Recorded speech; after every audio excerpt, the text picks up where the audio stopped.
think, good sir, for the first time in a while, we are good to go. So if you're good to go, I'm good to go. I'm good, man. I'm good.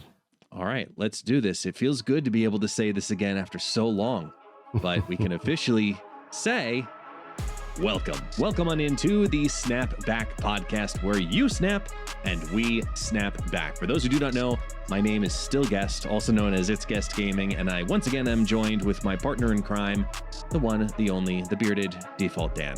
Hello, good sir. What's up, man? It has been a minute. I was looking over these topics. I'm like, oh my gosh, it's been that long. Yeah. So we got a lot to talk about, but excited to be back.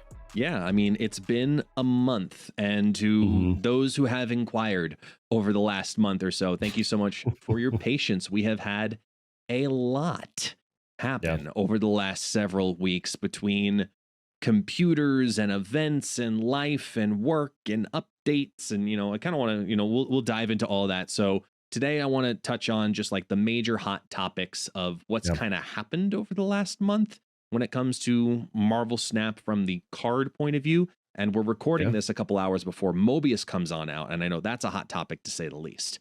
So let's cover all those bases. But I think first and foremost, I just want to rewind about a month and say that SnapCon in Tampa was absolutely incredible. I haven't really talked too much about it outside of just on my stream, but I want to say that SnapCon was literally life-changing because of the people we got to meet, the moments that we all kind of curated both at the event and before and after, I should say, the event. Like, it was just an absolutely amazing experience. And I just want to throw an immediate shout out to Felicity for throwing that together, making that happen, because we know how much work it took because we were a part of it.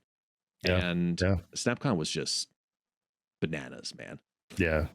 No, I mean, it definitely was. And the thing is, like, I know everybody understands things have to happen in order to have a big event like that. But like, to your point, myself, Felicity, and Jolly, like, we were putting everything together, but like, realistically, Felicity and TC did 95% of the work. Like, yes, I put a tournament together and it actually ran very smoothly.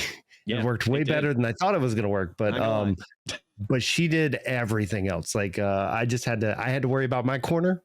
She worried about everything else. And it was just insane. I mean, professional looking badges, shirts, 100-ish people, being there, content creators from all sizes. I mean, we had Binks there being one of the bigger ones, all the way down to several that, honestly, I'd never heard of, but loved meeting and getting to know so many people there that, one, were either just getting into it or now have, like, I would say, blown up because of SnapCon. Yeah, 100%. There are a couple of creators in particular, and it's one of those events that a creator specifically thrives for, because it's networking, it's getting to meet, certain people in particular that were goals for you and network that way. And I kind of felt like, as I'll say comparatively a smaller creator in this space, it ended up being exactly that for me, where yes, we had a lot of fun with Marvel Snap. We casted a lot of tournaments.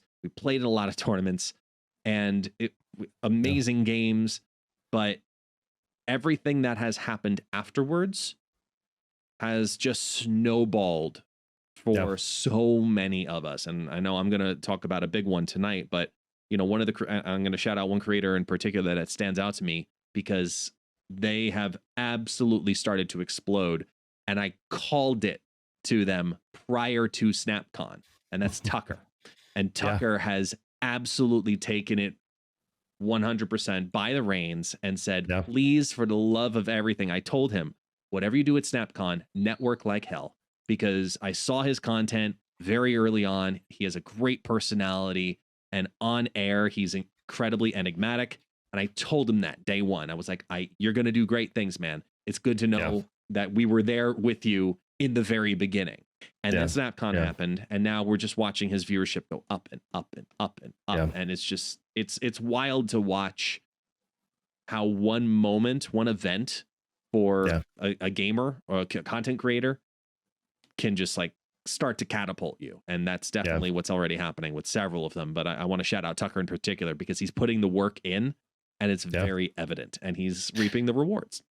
Yeah. And I mean, and this is kind of where, SnapCon was born from. Like essentially back in the day, back in March, like I did Creator Clash. And again, big shout out to STG, Lou Muncher, and Kawa for kind of really putting together the first ever in-person event.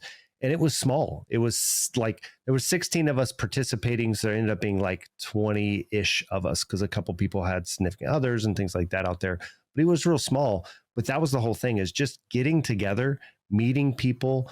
I mean, like that's how I got to know STG so well. And again, that's, traveled over to WSF and several other places. That's where I met GC, a bunch of these people. And you can see that like those are the events that make huge differences. It's not just, hey, let me do a collab on a video on YouTube with you. Let me just do a collab on, a podcast or whatever, which are awesome. And we love to do collabs and we love to get people in here, and it does help. But like this in-person stuff is just huge. And again, that's where I met Felicity, was the first Creator Clash as well. So when we looked at this, we kind of said the same thing. We're like, hey, we should do that, but we should do it for the public. Like it's awesome that 16 creators got to get together. And again, what Kawa did for the second one over in Europe, like it's huge, but to have it open to the public, anybody can come that wants to come. And the fact that so many people came, they got to, meet everybody. You got to talk, you got to kind of set up collabs and things like that. And then to your point, like another big name that came out of there was like Rocco. Rocco went in the tournament. Like prior to that, everybody thought, oh, you've got W there. You've got all these big players, D Money, all of these guys, they're going to win the tournament. And then Rocco kind of came out of nowhere, took down the tournament, beating W, one of the, he's top 5 in Marvel Snap. And that set his name up as well. So, it was just such an incredible event. And the biggest thing about it was kind of what you alluded to. It wasn't about the tournaments. It wasn't about necessarily playing Marvel Snap. It was the hangouts. It was chatting during the event. It was every night after the event, we all went back to hotels and played board games and just, hung out. And that was just so much fun, being able to do that with so many awesome people at the event. Yeah. I'm going to take a billion different memories that I want to, like just shout out a bunch of them. But at the same time, I almost don't want to because they were so important in that moment. Memories, like what I'll just simply, not for the creators who do listen to this that were there, the final night at the gamer bar. Yeah. That night had so many little amazing moments built into it that should probably stay there for, the sanity of, TOS. But I feel like it's a memory thing that I'm honored to have, flown from Brazil for, because it honestly was worth it. It 100% was absolutely worth it. So I just want to, recap SnapCon that way and say thank you for existing. And here's to hoping one happens in 2024. And here's to hoping that I can figure out how to move my airline points around again to do it, because it was so amazing. It was amazing.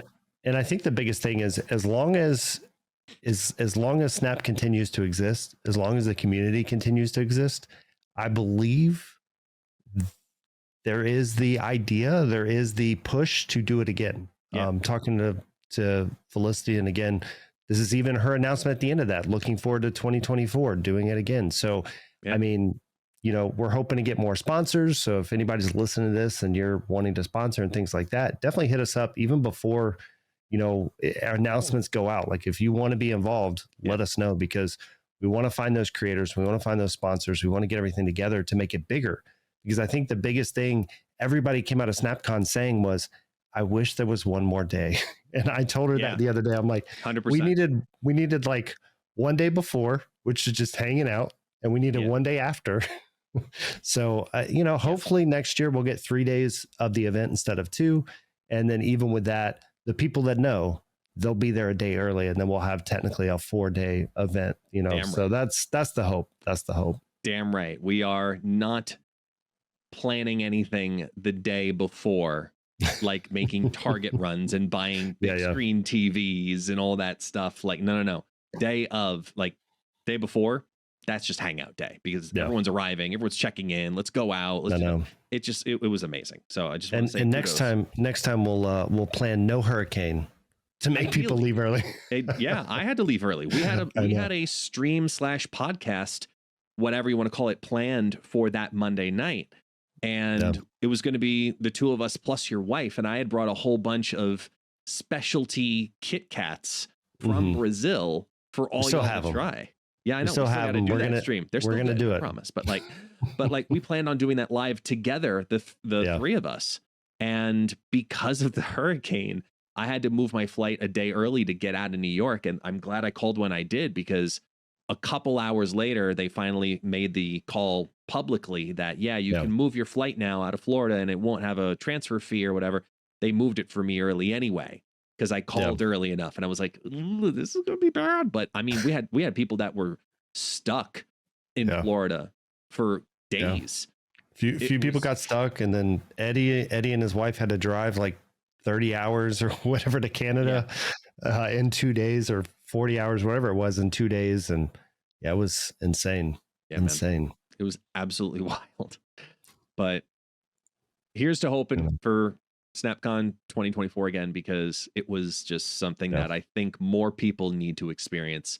If you enjoy Marvel Snap, do not underestimate what SnapCon can do for you.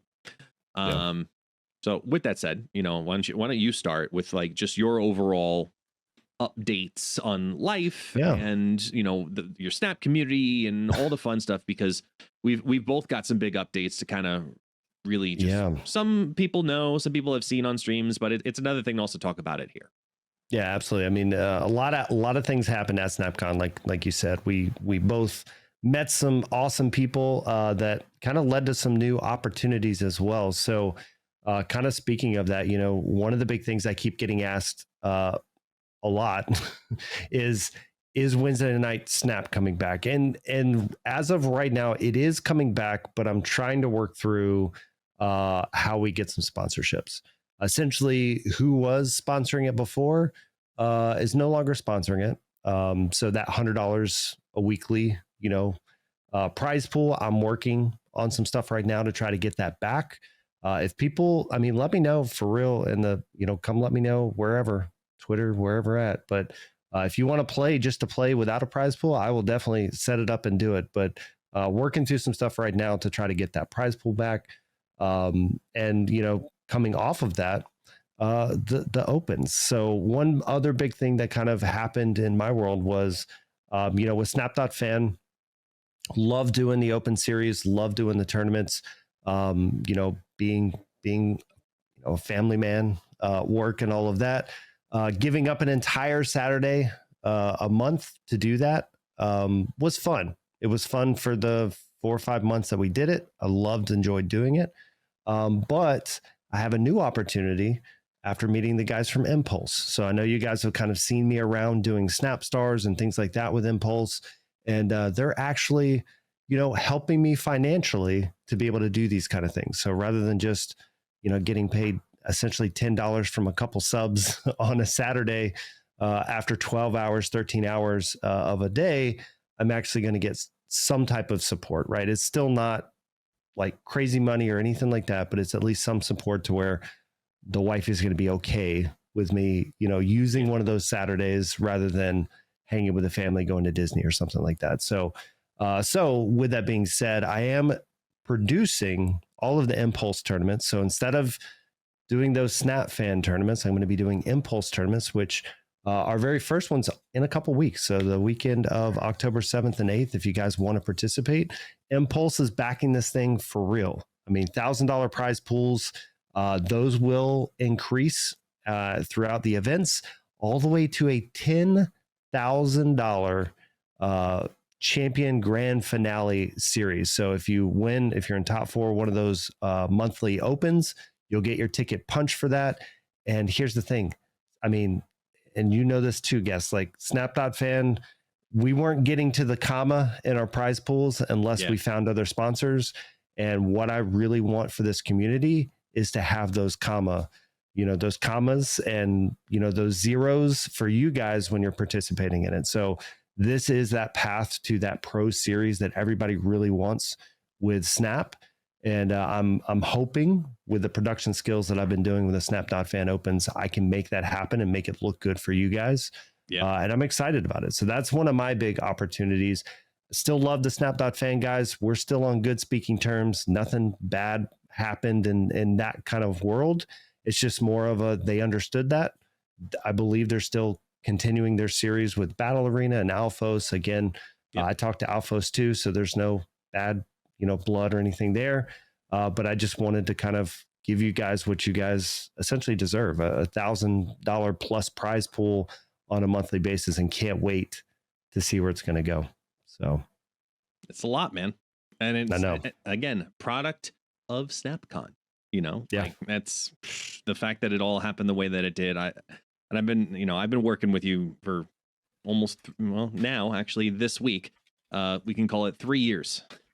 Yeah. We've officially, whether it be a variety of different games or Snap, we've been, creating content together, and to see you have that success happen is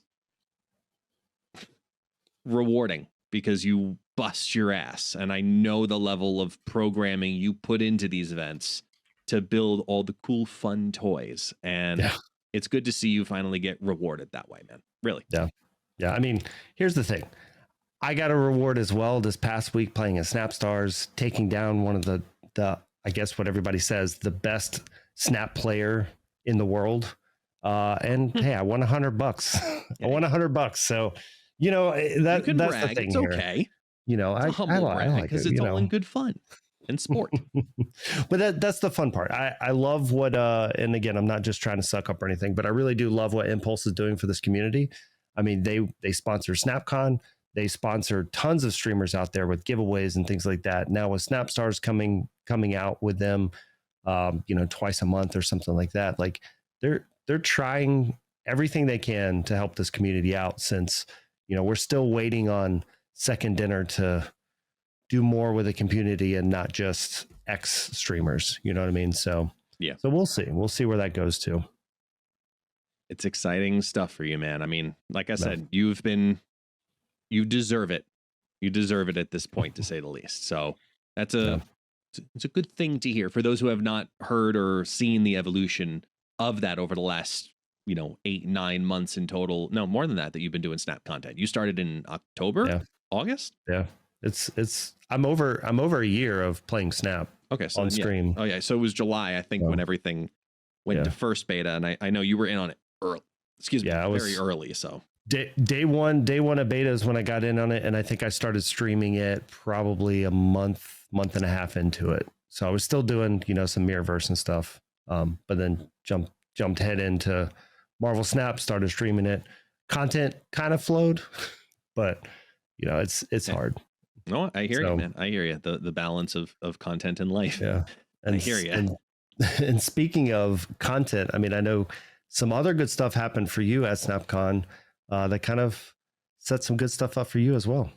Yeah, and it's going to be interesting to talk about this tonight, because this is this is going to end up being a shocker for some people, probably most people, to be honest. Because the thing is, I can't even talk 100% about everything yet. I can talk about the bad half of it, considering the good half will be very soon.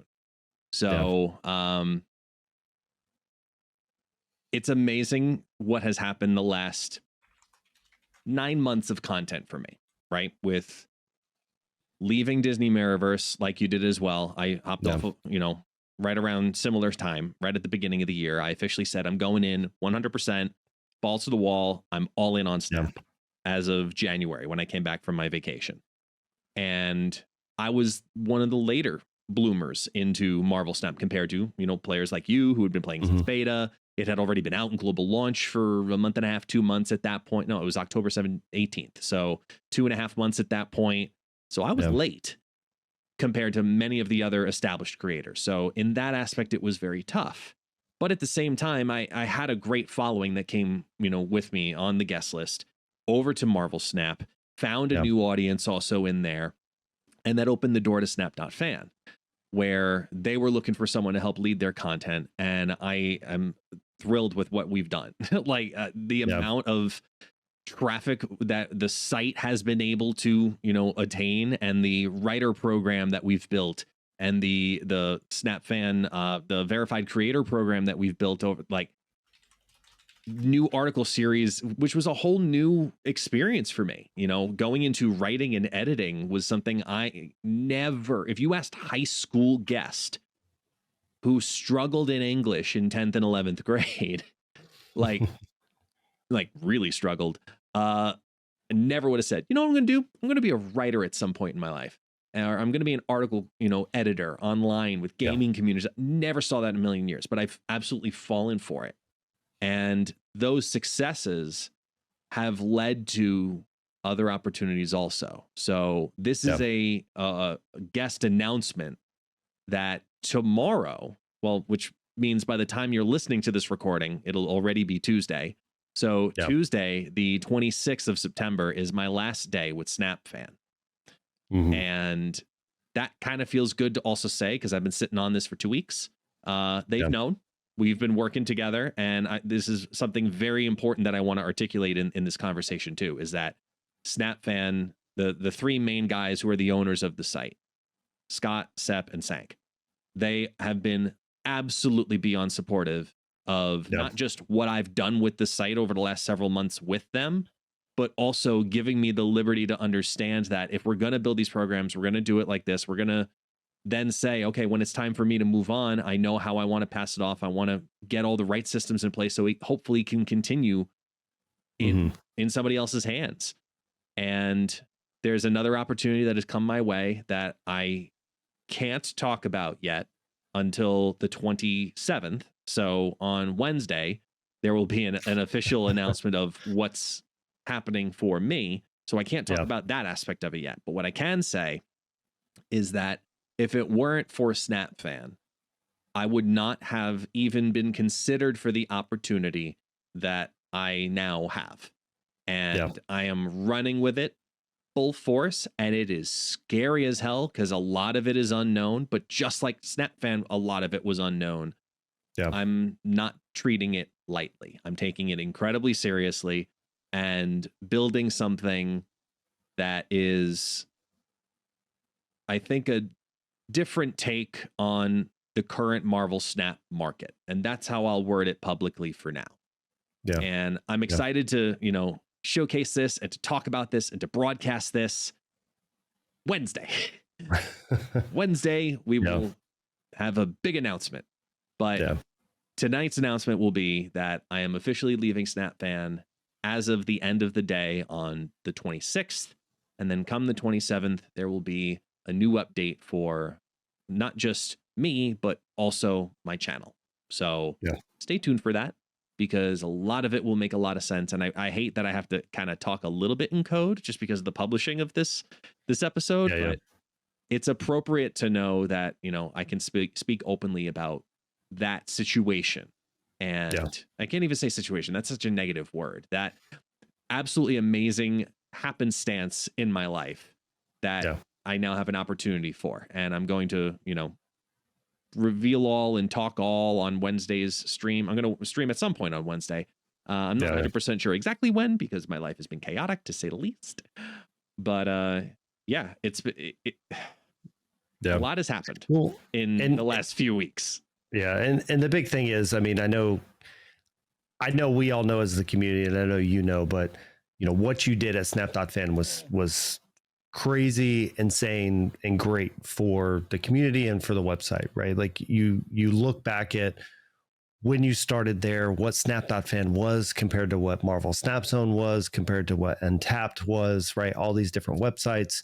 Snap.fan wasn't known for articles. It was known for your variants. It was known for, going in and looking at cards, but articles weren't a thing. And so you were able to turn that around. Again, not saying, Snap.fan's better than Untapped or Untapped's better than Marvel Snap Zone. I feel like every website is slightly different. They all cater to different 100%. Things, but the articles, the quality, the writers that you found to bring in to do articles, like all of that was just huge, again, for the community and for the website. So, setting that like you mentioned, leaving, but you're not just like, hey, by the way, no articles will come out. There's still some stuff going on with Snap.fan, so don't worry about that.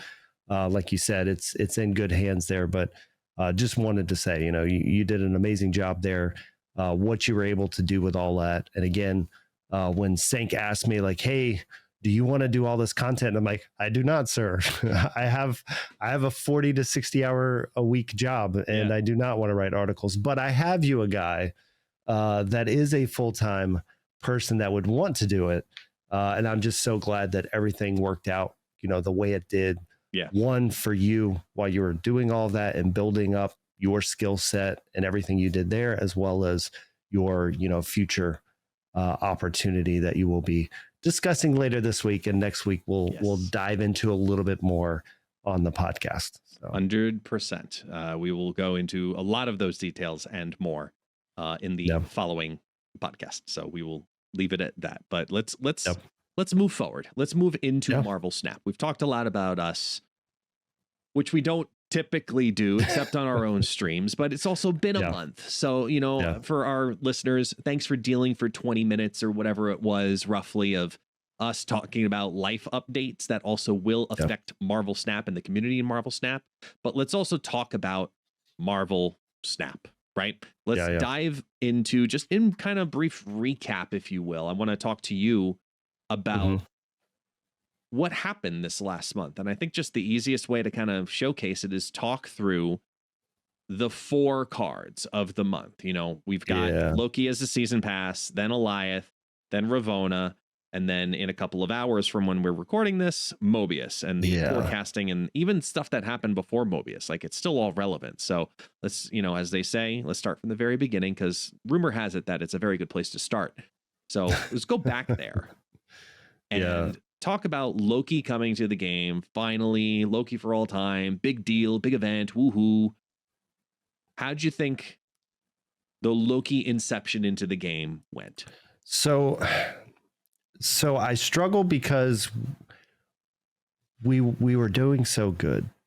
We had 2 months back to back where we had broken cards coming in as your season pass. We had Zabu, we had Silver Surfer that just redid the game and just not terrible for the game, but definitely made the game a different game. And Loki has done it again. We had a couple months where they were like, okay, we got to quit releasing these broken cards.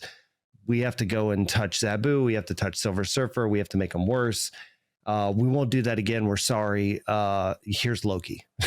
And now we're like, you did it again. And I think the problem, and we'll go through each of these cards, but like starting with Loki, the problem with Loki is he fits into any deck. His reduction pretty much says, if you want to tech against this deck, if you want to build a good deck, how about I get your deck and they're cheaper? How about I throw in Quinjet and they're really cheaper? To see games like when we were doing Snap Stars and some of these tournaments, to see games where somebody plays Loki and then immediately plays Shuri plus Red Skull on the same turn, and you're like, what are you doing? Or Red Skull and Vision on the same turn, and you're like, how did you do that? It's because of broken cards like this. And I think the problem with Loki is, on paper, it doesn't, and I'm kind of going back to when he first was spoiled and all of that, right? On paper, he didn't look as busted as he is. He looked good. I want to make sure that everybody understands. He looked good, but it wasn't until you actually see Loki plus Quinjet and you get a good hand from someone, you can really truly see how busted this card is, and he's gonna have to change. Yeah, I agree. I think he's a card that 100% has no choice but to change. How that is, I have an idea, but he was a card that I agreed with the statement specifically that we thought he was going to be good. We didn't realize that he would become not just good, but broken and makes the game boring. Now, I know what some people are going to say, that Glenn Jones has gone on record talking about Loki, his play rates. Look,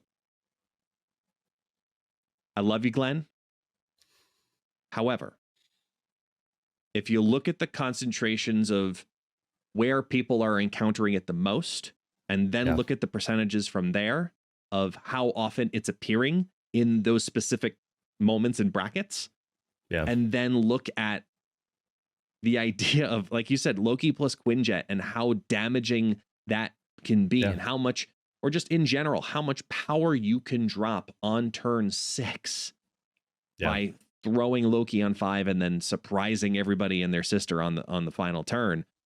It's a ridiculous amount of power, and they attempted to adjust him by making the collector take the fall. You know, they dropped him, and that didn't do it. And again, we've seen this before. We saw how many times the Shuri cards had to change before they changed Shuri. It's the sins of the card.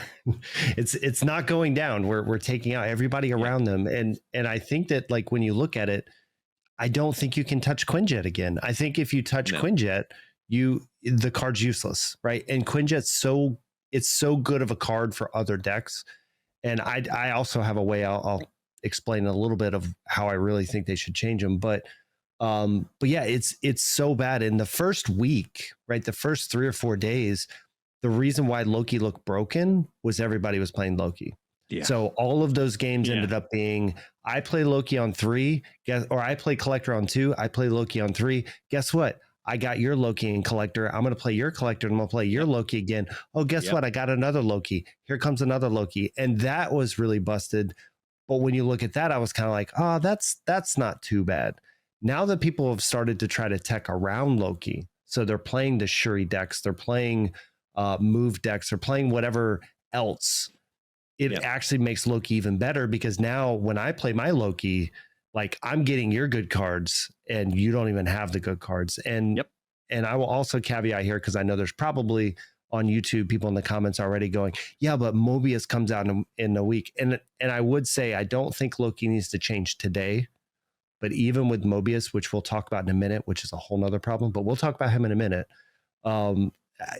He will have to get touched at some point. So I don't know.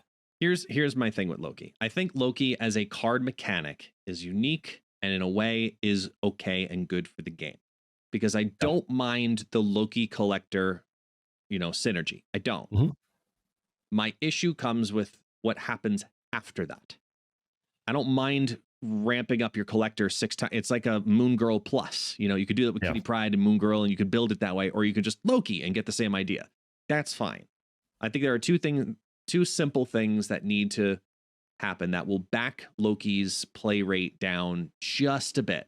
And I'm going to leave one off because I have a feeling it's the one that you want. So probably. Okay. The 2 things that I think that need to happen are, number 1, I think Loki needs to become a 3/3. I think they need to drop him down 2 power to deter people from wanting to play him. And they've done that before with several other cards. They'll drop down a power here or there, but I think dropping down 2 sends a message very loudly to the community that the Cerebro 3. The Cerebro 3. I'm just playing. It's fine. So you're not going to get their 3s. 3/2, 3/4, whatever. Doesn't matter. Just drop him down. I say 3/3 is fine. But drop him down. That's part 1. Part 2 to it is kind of give him a little bit of the Nakia twerk, which is give the 2 leftmost cards in your hand -1 cost, not the entire hand that you replace. So now you create a different type of play for Loki, where you're trying to maximize that. You're trying to minimize your hand down to 2 or 3 cards particularly, because it makes no sense for you to gain a bunch of other cards that aren't reduced necessarily. So I think it causes a different creation for how you use Loki, but still doesn't defeat the idea of what Loki does. And I left off what I think I know you're going to say. And I almost want to, I'm going to write it down on my phone, because I have 2. If I know you, if I know 2. You, I know exactly what you're going to say right now. All right. I'm going to write it here. Bang, bang, boom. Okay. All right. I have 2. I'll say the first one that I think you've written down, which is, I truly think, now that you've questioned me, yes, I'm going back. I truly think you shouldn't get any, like, if I have 6 cards in my hand, I don't think I should get 6 cards from your deck. I think back when Loki was first, well, it's a little different, right? Okay. So okay, it may still be what you wrote, maybe, or the second one may be what you wrote, but the first option would be, rather than getting all of that, I think it should be the way he was spoiled a long time ago was you got their starting hand. And I think that instead of you stacking up 6 cards in your hand, I think you should get their starting hand, which is 3 cards, and they can be reduced. But it gives you this mirror, right? One is I get 3 new cards, they're reduced. It hits my collector and gives +3 on collector, whatever. It also gives your opponent the understanding of what's in your hand. Because I think the other thing that makes Loki so good right now is when I have 6 cards in my hand, because you're playing Coulson and you're playing Moon Girl, you're playing Agent 13 or whatever, right? You're getting all these cards in my hand, and then I'm changing them for 6 of your 12 cards. So, and they're all reduced. So my probability of hitting 2 of your really good cards is huge. And so I think that if you just said they get your starting hand, then it evens the playing field, and it's 3 cards. So that's my better option. That's my favorite option. My second option would be, maybe it's what you got written down, they should only have reduced for 1 turn. So the turn he uses Loki. Ooh, so I didn't write that, but I haven't thought of that one, and that's interesting. I'll tell you before you go into it. I wrote, no, don't answer my voicemail. It's minimum 1 cost. So yeah, I've seen that one. I've seen that one, and I don't like. I see that a lot, but I just don't think that changes. Like the example I gave you is Shuri Vision, right? On 1 turn, like it doesn't. What do you're hitting? What, like the bird, like the snow? No, it's like Snow Guard, Quinjet, whatever, which is fine, but like 1-drops aren't really what you're caring about with Loki. It's playing their 5-drop for 4, right? Playing their 3-drop for 2, right? Yeah, I mean, like those are the cards that matter with Loki hitting. So I would say one of those. I don't know, like if it was just that everything was reduced for 1 turn, it would make you want to play Loki on 4 or 5 more often than 3. Or it makes you want to play him on 3 so you can get some reduced stuff the next turn. But I still like the other one a little bit better, where you just get 3 cards. I just don't like the fact that you can stack your hand up to have 6 cards, play Loki, and then literally have the half of their deck. Yeah. And it's any card. Sense. It could have been in their starting hand. It could have been in their deck. They have no idea if you got their Shang-Chi. They have no idea what you have in your hand. Like, I don't like that aspect of it. Because, I mean, thematically, as a trickster, the idea of, sniping all of the cards from your opponent, I get. So I'm and I know that's a big piece for Second Dinner, is they want to keep that thematic element. So would it be on point also to say, sure, you can get, the starting hand, but what the starting hand is. So is that going against what they're trying to achieve with Loki, just to play devil's advocate? Yeah. Well, and that's what I'm saying. I think it comes down to, what do they want to do with Loki? Do they want it to be more of a fair card? I think it's more of a fair card if it's the 3 cards.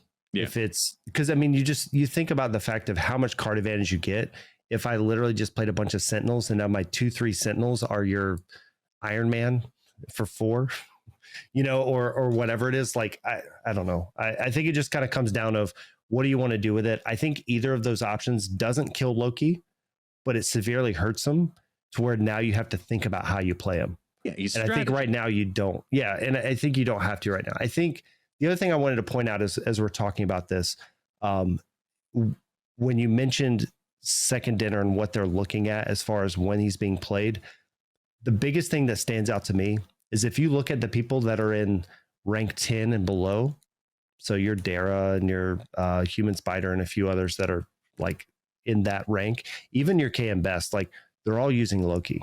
Like every person posts and says, look, I'm number 2, I'm number 6, and this is my deck, and it's a Loki deck. And they're all saying, this is the best deck you can possibly have in Marvel Snap. You need to know how to use it. It's not a brain dead deck to be able to get to the top 5. And again, I want to make sure people don't understand, like, I've said this in the past. I don't like the ranking system. I think in 2 months, we'll see, after 2 or 3 months, we'll see it kind of figure out where it needs to be, and all the numbers will look fairly right. Right. But it's one of those things where like you're seeing these people grinding, and it's very frustrating to see all of the people that are grinding Loki, and you still have the comments of like, well, Loki's not the best deck. And it's like, well, if your number 3 person in the entire Marvel Snap game that's ranked number 3 says that this is the best deck and this is the deck that's keeping them at number 3, yeah, it's the best deck. Like there's no doubt about it. Yeah. So it's too strong because of too many outs that can happen from it, playing it or not. It's not like Cerebro, where the deck is still bad. If you don't pull the card, it's still a good, well-built deck that goes over the top with Loki. Yeah. You know, that's I think a key part to it as well, where it's not just, do you pull the Loki, yes or no? It's this is a pretty, 50-50 deck already. Now with Loki, it's a 62, 63, 4, 5, whatever % win rate. Yeah. And that's outside of the threshold of what's really acceptable for second dinner, according to their standards. So when it gets past that, they got to keep an eye on it. But right now he's like teetering towards that, but he's not there yet. And I just worry that they're not going to address it. Well, and my problem with it is for them to make that statement, it's so hard to say that with a season pass card, because you have to think about everybody who buys that season pass aren't the top players, right? Like, so like the community can buy this card. So when you say he has a 40% win rate, there just may be a lot of bad players playing them. Like, and now your stats are off because the people that are playing them don't know how to use them. I mean, that's the biggest thing when I'm talking about these people that are in the top 10, like they even say it, like you have to know how to use them. Do I play them on 3? Do I play them on 6? Do I play them on 4? Like, what am I doing against the deck I'm playing? Like, oh, if I go against high evolutionary, Loki isn't that great because you're getting the advanced cards from their deck. But if you're playing against a negative deck, right? Like, you know what's in the deck, you know what's good. And I think that that's the other side of this is the percentages and the win percentage and everything is skewed because so many people have them compared to the other cards we're going to talk about, like Alioth, right? Like cards that you had to open caches with, or you have to spend tokens with. It's just like we had in the past where like Galactus wasn't a problem because only a handful of people had him. Right. And then when everybody had him, he was a problem. So like, I think that that's where we're at right now, is just so many people have Loki that, that don't know how to use them in reality is what it just kind of comes down to. I agree. I'll definitely second that. 2-second dinner. But you mentioned Alioth, and I think he's another noteworthy card. Yeah. Because he's another card that not only is powerful, and we knew he would be, and everyone was like, this is the card, watch out for Alioth. I was even posting about it weeks ago. Wave into Galactus into Alioth, it's game over. Like, I saw that line very early on. As soon as I read the card, I'm like, it's the first thing that popped in my head. I'm like, this is. I think it popped into like everybody's busted. Just because it's just busted. It's worse than Spider-Man. It was worse than Galactus and a Spider-Man you can't play here. 100%. The thing is, it's like you took the Spider-Man mentality mixed with old leader. Yeah. And again, it's not necessarily a brain dead card, but I will say pretty confidently, it's probably the most frustrating card to consistently lose to.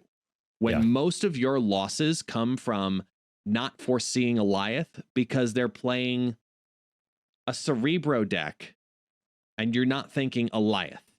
Or they're playing Cerebro 6 just to be like a meme, and then all of a sudden, Alioth, it doesn't affect, but it doesn't matter, you die. Like, something is off about this little purple fart cloud. And I'm not a huge fan of a card that doesn't make the game fun. It just puts more anxiety to consistently lose to it, because now, no matter where I am on ladder, it doesn't matter. I could be in infinite. I could be in rank 30. It does not matter. If I don't have priority going into turn 6, I'm worried. Yeah. every single game. And that's an awful place to be sitting in. Yeah, and again, I kind of want to go off of what you mentioned with Leader, because I know Chaos mentioned this in the creator chat too, of like, it reminds me of old Leader. And the thing is, he's like the middle Leader, right? So we had the old Leader, The 6-7. which was, we'll say, like, the old Leader was always busted and better, because essentially it said, I'm going to add 2 power, plus I'm adding anything you play. So as long as you're not playing a card like Null, well, no, Null's not good. As long as you're not playing a card that like benefits you only, like a Zola in a correct spot or something, you know what I mean? Like, then I'm going to win because I'm getting the exact power that you have and my +2. So I know that there's nothing you can play that's going to work. Now, the caveats, and this is where I think Alioth is better than Leader in some cases, the caveats, and the reason why I say middle Leader is because middle Leader was only the same lane, right? Like middle Leader was like, or I don't remember. Yeah. But anyway, it's like, it was I have to guess your lane over to the right. Right. Yeah. So it's a designated spot, right? So you can kind of like look and see how it goes. I think the difference here though is like with Leader, you could still win if they flip first, because if they flip first and then I play Black Panther, they got my little Panther and I get my big Panther, right? Like, or whatever it is, right? Like we get the one, or like the Shuri, right? Like a Shuri Red Skull, you get my little Red Skull, then I flip and mine gets doubled and mine's bigger. But Alioth, on the other hand, is so toxic in a way because it kills everything before it flips. So I have, like, to your point, I've had so many games where I'm like, all right, I'm going to play Doom here. And realistically, I can play Doom in any lane and I'm going to win this game, as long as he doesn't guess my lane with Alioth, because if it's on one of the other ones, it's fine. But there's been so many games where he guesses my lane right and he kills my leader before it flips. And I think that it's hard because I don't necessarily think that Alioth should be changed specifically for that, to say he can't kill unflipped cards, because I do think that's a really cool mechanic. But it is very hard when they're playing like Professor X, or they're playing Storm, or they're playing it to where they get more of a 50-50 shot at stuff rather than the 1 in 3 chance. And I think that right now, that's the toxic part about Alioth, is there's not a great way to get around that unless you're building a very specific deck to fight Alioth. You have armor, you have Cosmo, but in today's meta, those are bad cards to be putting in your deck. So 100%. So weird. It's a very difficult card to analyze when it comes to like, what is it exactly that you don't like besides the constant feeling of surprise death. It's just what it is. It's a bad piece to the game in that way, because now I'm living in a gaming eternal state of fear because I don't know if I'm going up against an Alioth deck, because it comes out of no. I had Alioth the other day pop up in Zoo, and I'm not okay still. I'm still struggling from that moment, because that just should not exist. But it did.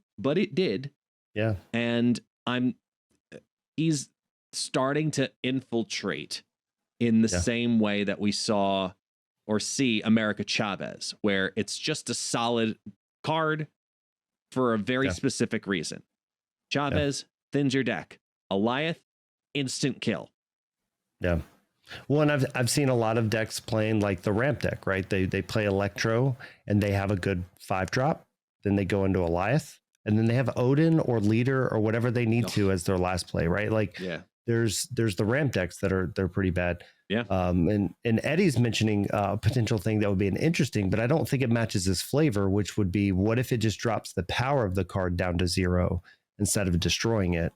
I mean, the flavor of Alioth is he destroys everything that he kind of touches. If you've watched the Loki series, season 1, again, season 2 is coming out soon, but season 1, Alioth's there and you kind of see him. But that would be an interesting way of kind of like, for instance, with Doom, like you negate the lane, but a Doom or whatever can still trigger off the ability. So that could be an interesting way of potentially like tweaking it. I just don't think it matches his flavor, but I think he's another card that, as of right now, I think the first thing they'll do is they'll just drop him down to like, 6-2, make him like Leader, really. just drop him way down, because 5 power to swing a lane with an instant kill. Yeah. That's really tough. Really, really tough. But I don't like the idea of making him a 0 necessarily that can still snipe. Because it does change the mechanic of how you go after a lane, but like you said, thematically, I'm less inclined to lean that way. I still let me make this clear too with him. I think a card mechanic of his type does need to exist. I just don't like the current form in which it does, personally. I think that it's necessary to have these types of cards like Alioth, like Lady Deathstrike, that can eliminate very specifically targeted cards. 100%. But I think that there's got to be another way to have the lore of Alioth still be present without the constant need to have a cigarette after a game when you don't even smoke, because you just lost 4 cubes to a random Alioth in a Sandman hybrid Zoo Galactus build that doesn't make any sense, but it's Alioth, so you win. You know what I mean? Yeah, it's rough. Eddie also mentioned, what if he like essentially activated at end of turn, which again, I could see that being an interesting mechanic like we have with Captain Marvel and Dracula end of game, but I could see end of turn being interesting, but I could also see people just complaining because then you just Cosmo every time and you always have an answer for it, because you always would flip first. But yeah, I don't know. I think you could give him a leech bit though. Make it like a not on reveal, so he still has that ability to guarantee to go off at the end of game, destroy the last opponent card played here. Something along those lines. Don't we have that card coming? I have to look back at. I don't know. We have that location. We have a location that does that. Yes. It says that end of game. The last card to Yoshida base was that one. Yeah. Where it was like the last card to place, arrive here or show up or whatever it was, and then it wasn't working 100%, and like, that. Yeah. But something along those lines, I think could be good. I'm just, again, I'm not 100% sold on it, I guess. Yeah. And so kind of looking at the 2 cards that were broken and or ridiculous, we got to Ravonna last week, and Ravonna not so broken, even though I think she's got a place in a couple decks and things like that. But with her ability, essentially, if they have 1 power or less, so 0 1s in the goblins, they cost 1 less. What were your thoughts on Ravonna, and did you actually find a deck that was good? So when Ravonna came out, I was determined to figure out a successful deck. The first thing I did that worked decently was actually Ravonna Bounce. Made no sense, but it actually worked. Ran that for a little while, and then worked on Ravonna Surfer, trying to make a variation with Rogue and friends, with as low as possible, steal this ability so Darkhawk is to thread, and like, just build outward that way. But I still have to give credit where credit is due. The smoothest deck yet, I believe it's from Wolverthor, which is the discard variation that implements Ravonna and Arnim Zola to get Arnim Zola to play out on turn 5 ahead of doing your big giant discards on turn 6 instead. Like, that's huge. And that's probably the best version yet to Zola the Dakin. Get 2 of those out there, for example, or Zola the Dracula that you put down there. Get 2 Draculas down on the board. Like, that's probably the most successful deck I've seen with her over Cerebro 3, because I agree with, I think it was Dexter who put out a tweet about it, who was, or X or a post or whatever the fuck you want to call it nowadays. Yeah. Puts out a message via smoke signals to our friends that Ravonna's not making C3 better. It's just existing. Yeah. So I don't think it breaks anything. And even when you're trying to use a deck like C3 to combat Loki, which is a decent matchup for Loki, because you need your synergy cards in the right order. Just like discard, you need your synergy cards in the right order. Ravonna Yeah. isn't like breaking the game that way. It's okay. But I think her day will come in the future. I think her getting reduced Maybe. to a 2 power to make her like on par with everybody else, I think makes a lot of sense. I just don't see it yet. Yeah, the thing is, like, I liked the Cerebro play with her. It makes sense, right? With Cerebro plus Mystique getting the reduction, so you can drop them. Yeah. You know, them two plus potentially something on last turn. I think the problem is there's still too much high evolutionary running around, where now you still have to slot in, you know, Luke Cage, which is not a 3, so it's kind of like a dead kind of card in a way. Like, he's still fine, but you know, he's not a 3. And then when you go into a 2, Ravonna's a 3. So I think if she was a 2, maybe that could really help that deck in general. But yeah, my problem with her is when you look at the decks that you want to slot her in, like I've seen, right? The Zabu, Darkhawk, whatever. It's like, well, you already have Zabu. Like, yes, you can put her and Zabu, but like realistically on 3, I want to be playing Rockslide. I want to be playing Darkhawk. I want to be playing the cards that I want to play, not just another card. So another setup, you know. Yeah, it's so hard because I just don't really think she has like this perfect deck yet. I think that you can slot her into a couple decks, but even when you mention like Dracula, Zabu does it. So like you're just adding, it's almost like where when the negative decks were out, right? You had Psylocke plus Zabu. I mean, if she was a 2, then she probably just replaces Psylocke. But because she's a 3, she's in this awkward spot where like now you're playing her on 3 to make your negative cheaper, but negative's a 4, which is when you're dropping them on 4, so it really didn't matter in the first place. So it's this weird spot where like I want her to be good, but her stat line just has her in a really awkward position of when she gets played. Agreed. It's hard to justify her as your 3 drop in most places because 3 drop ends up being a pretty 3 and 5 are probably, in my opinion, 2 of the most critical turns in Marvel Snap. And to play her down on those turns doesn't feel good. But to maybe play her a little earlier or even potentially later would make more sense. But if you play her later, you got to justify her power. So she either got to drop to a 2-3 or she's got to go up to like a 4-5 and join the Cerebro 5 crew, because then that's fun. Yeah. Just saying. Snap, you know, second dinner, just throwing that out there. 4-5, I'm on board. And then there's the unknown, very controversial Mobius and Mobius, who's coming to the game. The card that's going to kill Snap. According to so many people. Me. According to me, too. Why do you think so, good sir? So you have the floor. Yeah. So my problem with Mobius is we're back to the world of Luke Cage has to be in every deck. So remember when High Evolutionary came out and everybody's like, oh man, everybody's going to play Luke Cage or High Evolutionary is just going to kill your deck. And that was true for a week or two. But then we got better cards. And High Evolutionary wasn't necessarily the number 1 played card anymore, right?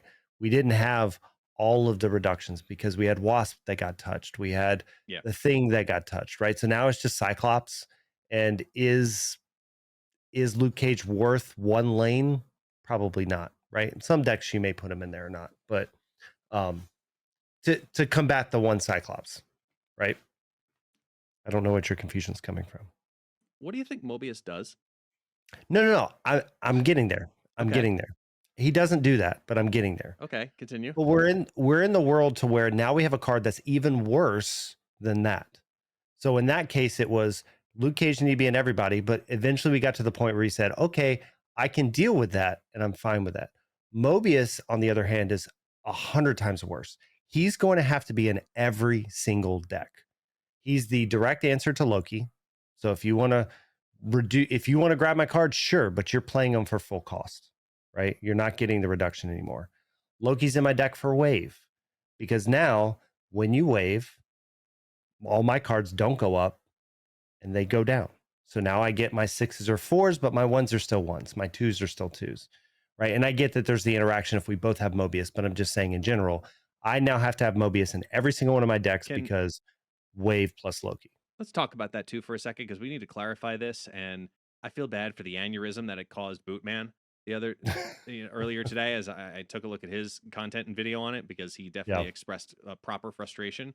Let's make this really clear, because I've gotten this on Twitter, X, or whatever the fuck it is now. Like, look, Mobius's effect, if there are two on the battlefield, the easiest way to explain it then is everybody gets everything.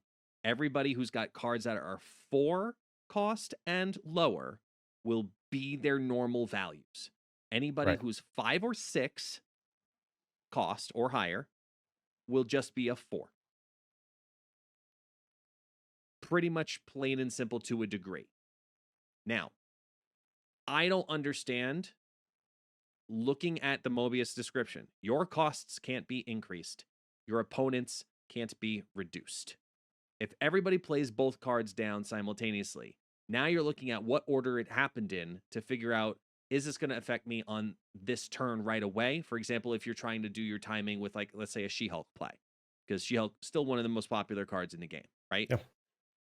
I just don't understand why so many people get so freaked out that everything's just get completely canceled out. I'm like, no, it's not a complete cancel out. It's not. It's putting a cap on it when you look at that wave synergy in particular, where people are like, oh, wave's going to ruin everything. No, it won't. Wave won't ruin everything. You play wave, guess what? Now you've just put a ceiling on your cards. I'm a little confused with why people are digesting Mobius differently. If I play Mobius, Yes, and you have She-Hulk, your She-Hulk will always be a 6. correct. If Unless you if play, wave, sorry, go ahead. so you think Wave overwrites Mobius? Mobius overrides wave. We have that confirmed. Correct. So if you play Wave, your She-Hulk is still 6. Because the opponents will specifically say that it can't be reduced. Correct. Correct. My She-Hulk will be a 4. That's what I'm saying. Yeah. But what I'm saying is, from the opponent's point of view, now I have to also have Mobius always in my deck so that your She-Hulk is also a 6. So Yeah. that's what I'm getting at. Is like, Okay. now we're in a world where, like, every deck has to have Mobius, because if they have Mobius and you don't have Mobius, you're going to lose. Because See, but I don't. But here's the thing: there are so many decks that don't focus around cost increase or decrease. There are look at one of your favorite decks, the Destroy deck, right? Nimrod Destroy, classic as is, no death needed. You don't need death. correct. There's But I no guess, reduction. well, no, but see, like, now that deck, so take that as an example. Yep. They play Mobius on 2, they play Wave on 5. I can still only play one card, but there's a potential that you can play multiple cards on 6, because I don't have Mobius, and now your 6s have gone to 4, and your 1s and 2s you can still play. So you still have 2 plays you can do on 6, and I can't. But if I were to be playing Mobius, you also would only have 1 play like me. So that's where I'm getting at. Like, it's this weird thing to where, yes, I don't think it's going to be just like, hey, if Mobius is in your deck, you had the best deck. But I think it's this one thing to where, like, wave decks are going to be a bigger thing because of it, because they're going to get you if you don't have them. And then you have this other side where, like, Loki, like, if I'm playing Mobius plus Loki and you don't have Mobius, we're still in this whole world. And I think that's where a lot of people say, like, hold on, don't touch Loki yet. Let's see what Mobius is going to do, because Mobius will help the Loki problem.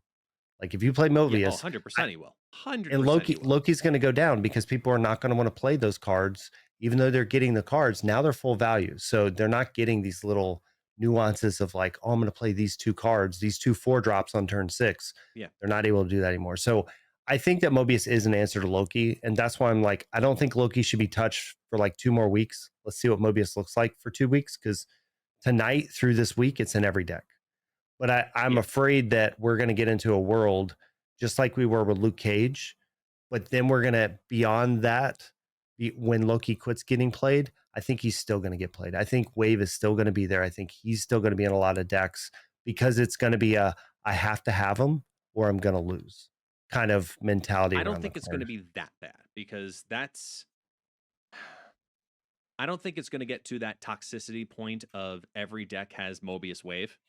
I don't think we get there. I think we get close, but I don't think we get there. Well, not even wave. I think like for instance in that Nemesis deck, like Nimrod deck that you're talking about, like I think I have to still play him so that I know for sure because right now that's one deck I lose to is wave. Unless I have like Destroyer in my hand or something like or that. Zola. Yeah. You can still build that deck without needing to worry about cost reduction. Right. So I've had to or number of cards to play on turn 6 reduction.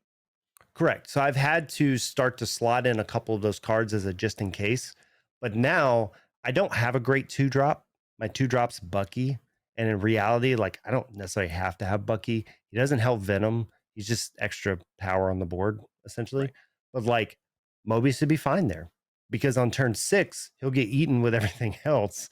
But I don't have to eat him before that. So like that's where I guess I'm getting at is like he doesn't, and it doesn't always end up being him plus wave, but I think what you're going to see is 60+% of decks are going to slot him in a 2 slot, and he's going to replace cards like armor if you're not running a whole bunch of 6-drops. He's going to replace cards like not Zabu, but like a lot of your 2-drops that you kind of were like, I'll throw them in there, or your 3-drops that you were just like, this is fine. Like I think he's just going to end up being that, and I think his play rate for sure this week, but I'm even thinking like 3 weeks from now, his play rate's gonna be super high.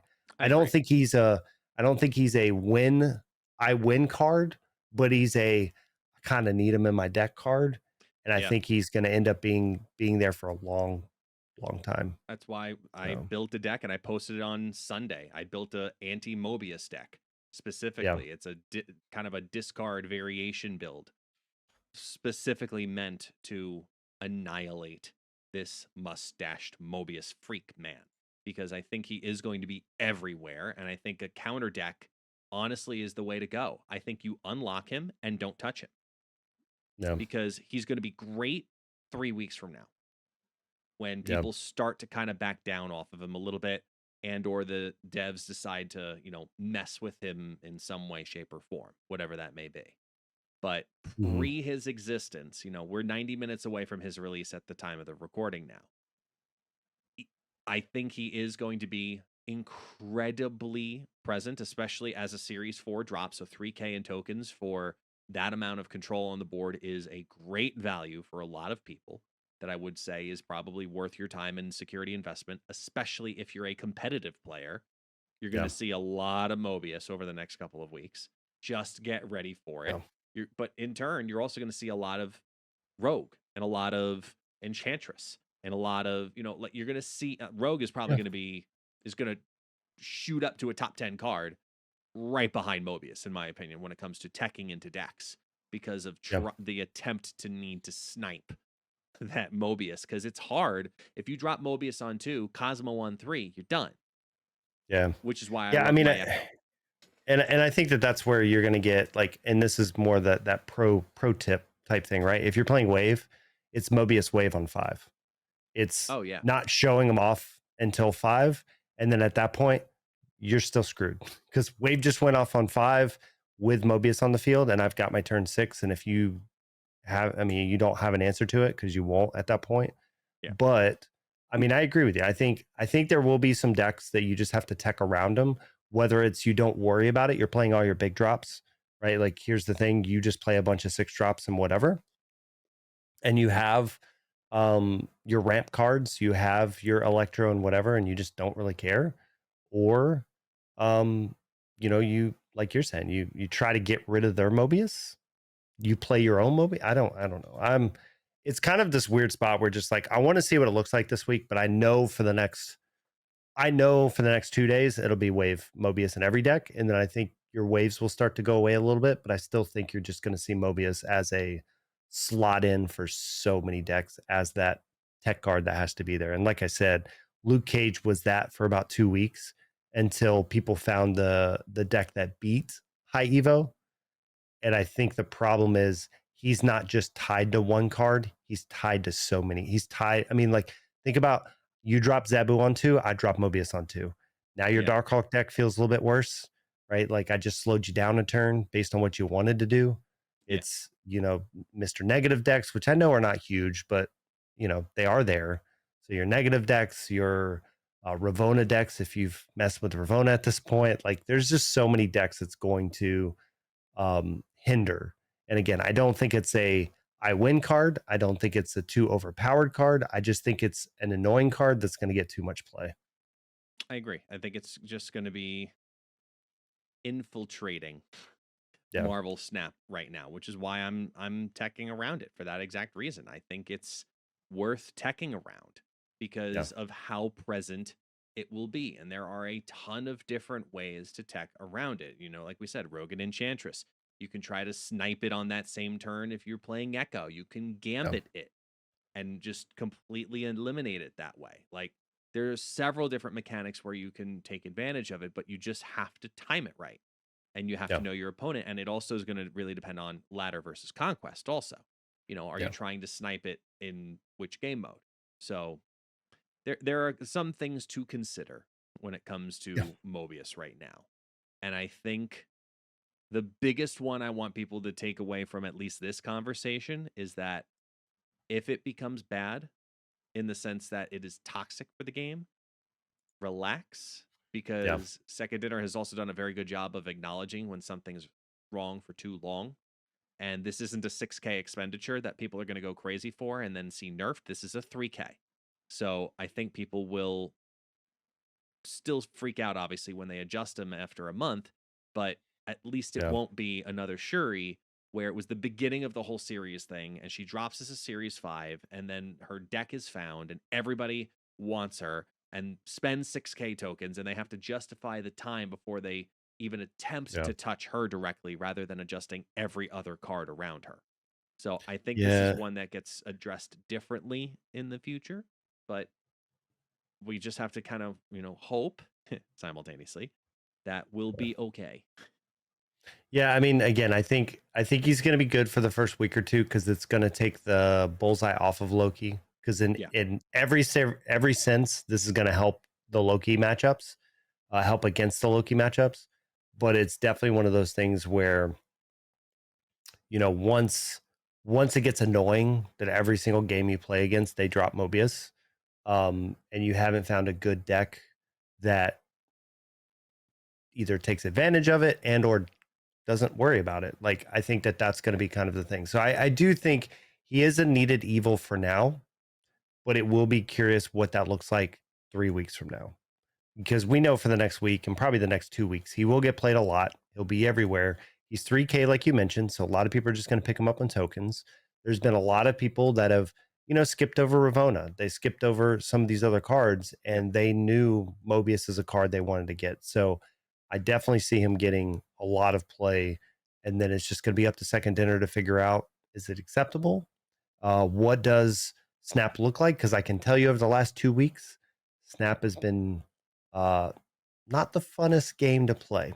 So, and I'm not just speaking for me. I still play it 30, 40 minutes a day, but I mean, I looked at my times. They're not very high. Yeah. And I know I've seen the comments out there from a lot of people. It's just nobody really loves the meta right now.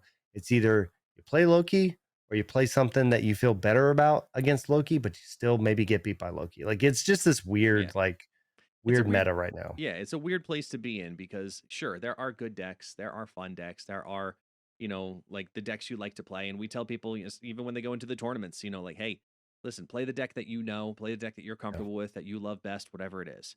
However, from the look, I'm trying to climb or the I'm trying to become number one, you know, Yeah. competitive aspect, whether it's a tournament, whether it's the, you know, the infinite ladder, whether it's whatever it is. Right now, the smartest decision is to just play a Loki deck. And Yeah. because it's the smartest decision, more people are making it, which means something needs to be touched on it. I think Yeah. that these 4 cards in particular, Ravonna included, are going to be long-term, highly impacted cards that I wouldn't be surprised if all 4 of them at some point ended up getting adjusted in some capacity by the end of this Yeah. year. Yeah. What that is, I can I agree don't with know. that. But I think this is the first time, I think, in Marvel Snap history that I think pretty damn confidently that all 4 cards that were dropped in the same month are going to be changed. And we'll have to we'll have to listen and talk and be all together about it simultaneously, because as of right now, it's hard to ingest. So I'm going to leave it at this, as we wrap up this podcast, and I'll let our audience know too. We're going down to one a week, and we're going to do that because these podcasts, for the production of both of our lives as well as our new positions, we want to make sure we put out a quality conversation for you. And we're aiming, we have a system that we want to aim for towards the end of the week and publish on these days and da-da-da. So it might be another 10 days before you hear from us again. But I want it to be clear that we've talked. We have new plans for the podcast. We are back recording once again. Lives are a little bit calmer, keyword little, but more consistent, more importantly. And for us to be able to actually now hold this podcast is back on the table. And I'm excited to be able to talk with you every single week again about Marvel Snap This Way, dive into metas, events, everything, and just kind of recap the week. Here on the Snapback podcast, man.